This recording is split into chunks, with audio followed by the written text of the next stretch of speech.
శాంతి కొరకు, ప్రజల కొరకు, ప్రభువు సేవ కోసం చేసిన వ్యక్తి ఈ లోకాన్ని వెళ్ళిపోవడం జరిగింది. దాని మూలంగా ఈ ప్రోగ్రాం కూడా కట్టాట్ చేస్తూ వాళ్ళ గౌరవ డిప్యూటీ సీఎం గారి ఆదేశాల మేరకు గౌరవ ముఖ్యమంత్రి గారు కోరిన విధంగా 14 జూన్ రోజు పెద్ద ఎత్తున హైటెక్స్లో దాన్ని నిర్వహించామని జ్యూరీ చైర్పర్సన్ గారికి మిగతా మెంబర్స్ని కూడా కళాత్మకమైన సినిమాలని, అందులో ఈ సమాజానికి పనికొచ్చే సినిమాలను కూడా మీరు గుర్తించి మీ కార్యక్రమాన్ని వితౌట్ పొలిటికల్ ఎంటర్ప్రైజ్ ఉంటుంది, మీరు సజావుగా చేయండి.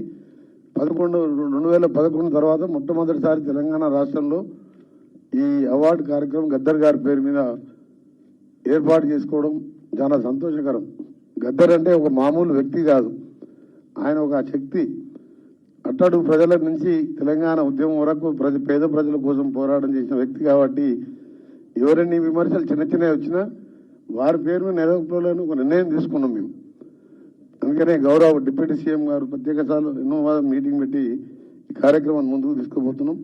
తప్పకుండా మనం 14 ప్రోగ్రామ్ సక్సెస్ చేసుకొని ఇక ముందు కూడా తెలుగు చలనచిత్ర రంగాన్ని హైదరాబాద్లో అన్ని విధాలుగా ప్రోత్సహించడానికి మా ప్రభుత్వం సిద్ధంగా ఉందని తెలియజేసుకుంటూ మరొకసారి పురంశీస్ గారికి నివాళులు అర్పిస్తూ ప్రభు ఆశ వారికి ఆత్మకు సంతృప్తి కలవాలని కోరుకుంటూ ముఖ్యంగా ఉంటాయి.